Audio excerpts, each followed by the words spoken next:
நம்ம மேல கோவப்பட மாட்டார் அப்படின்னு நபிகள் பெருமகனாருடைய ஒரு அருமையான வசனத்தை எடுத்து மேற்கோள் காட்டுறார். கோபத்தில் தீர்ப்பு சொல்லாதீர்கள். ரொம்ப அருமையான வார்த்தை, ரொம்ப ரொம்ப அருமையான வார்த்தை. இன்னைக்கு பல பேர் இன்னொருத்தர் பத்தி எப்ப தீர்மானிக்கிறாங்க? ஒரு கோபத்துல தீர்மானிக்கிறாங்க. இந்த டைவர்ஸ் இது மாதிரி விஷயங்களை கூட சார் கோபத்துல தீர்மானிக்க கூடாது. நான் சாமியார போறேன் அப்படிங்கறத கூட கோபத்துல தீர்மானிக்க கூடாது. நீ சாமியார போறேன்னா திட்டமிட்டு போகணும். கோபத்துல விவாகரத்துங்கிறத பத்தி பேசக்கூடாது. உன்னை டைவர்ஸ் பண்ணிட்டு தான் மறுவேலை பார்ப்பேன் அப்படிலாம் பேசக்கூடாது. கோபத்தில் ஒரு முடிவு எடுக்க கூடாது. கோபத்துல ஒரு தீர்ப்பு சொல்லக்கூடாது. ஒரு அருமையான வரலாற்று சம்பவம். கலிஃபா உமர் அவர்கள் உட்கார்ந்து இருக்கிறார். இதெல்லாம் அவருடைய ரஃபியுத்தீன் பாக்கவி தம்முடைய நூல்ல மேற்கோள் காட்டுறார். கலிஃபா உமர் ஒரு வழக்கை விசாரிச்சுட்டு இருக்கார். ஒரு குடிகாரன் அவன் குடிச்சுட்டு தவறுதலாக நடந்து கொண்டான்ங்கிறதான் வழக்கே. அந்த வழக்கை விசாரிக்கும் போது அவன் என்ன பண்ணிட்டான், இந்த நீதிபதியா உட்கார்ந்துருக்காரு பாருங்க, இவரையும் கண்டபடி ஏச ஆரம்பிச்சுட்டான். அவன் குடிச்சிருக்காரு, அவனுக்கு ஏது நிதானம், நீதிபதியும் கண்ணாப்பிதான் திட்ட ஆரம்பிச்சுட்டான். கலிஃபா உமருக்கு கோபம் வந்துருச்சு. அவர் ஒரு வினாடி யோசிச்சு சொன்னாராம், நான் இப்ப இந்த தீர்ப்பு சொல்ல விரும்பல, ஏன்னா முதல்ல அவன் தவறு செய்தான்ங்கிறத விசாரிக்கிறதுக்காக தான் நான் அந்த தீர்ப்பு சொல்றதுக்கு உட்கார்ந்தேன். இவன் இப்படி பேச பேச எனக்கே கோபம் வருது. இப்ப எனக்கே கோபம் வரும்போது நான் தீர்ப்பு சொன்னா அந்த தீர்ப்பு நியாயமா இருக்காது. இவன் எங்கோ தவறு பண்ணினாங்கிறதுக்கு நான் தண்டனை கொடுக்கறதுக்கு பதிலா எனக்கு கோபம் ஊட்டினான்ங்கிறதுக்காக நான் தண்டனை கொடுக்கறதா மாறிடும். அதனால நான் இப்ப தீர்ப்பு சொன்னா சரியா இருக்காது. நபிகள் பெருமகனாருடைய வாக்கின்படி நான் இப்ப தீர்ப்பு சொல்லக்கூடாது. ஏன்?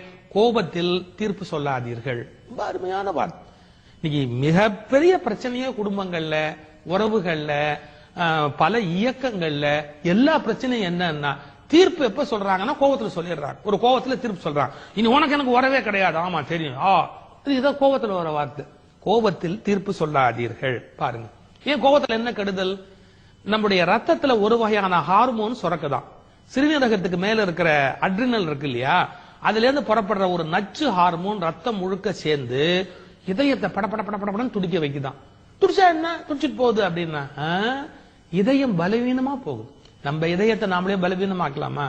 கோபத்துல சுரக்கிற ஹார்மோன் இதயத்தை படபடப்பா துடிக்க வச்சு இதயத்தை பலவீனமாக்கி நம்முடைய வாழ்நாளையே குறைச்சிருதே.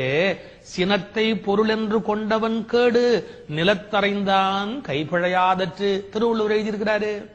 அப்போ கோபம் என்பது மனிதனுக்கு எவ்வளவு பெரிய துன்பத்தை ஏற்படுத்தி பாருங்க.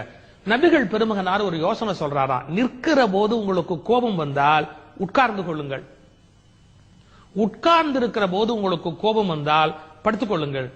ஐ திங்க் அந்த போஸ்டரை மாத்துனா நம்முடைய மனோநிலை மாறும். உண்மைதான். நீங்க உங்களுடைய இருப்பு தன்மையை மாத்தினீங்கன்னா மூச்சு மாறும். மூச்சு மாறினாலே கோபம் போயிடும். கோபம் மூச்சோடு தொடர்புடையது.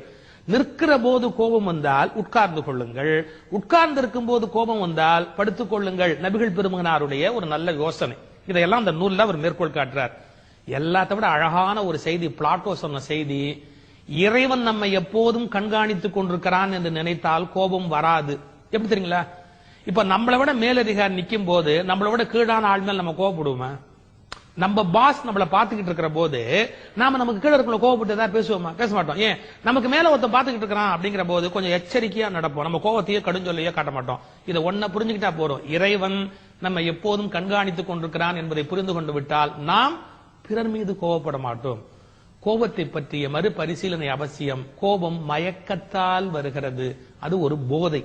அதிலிருந்து விழிக்க வேண்டியது கட்டாயம் கட்டாயம்.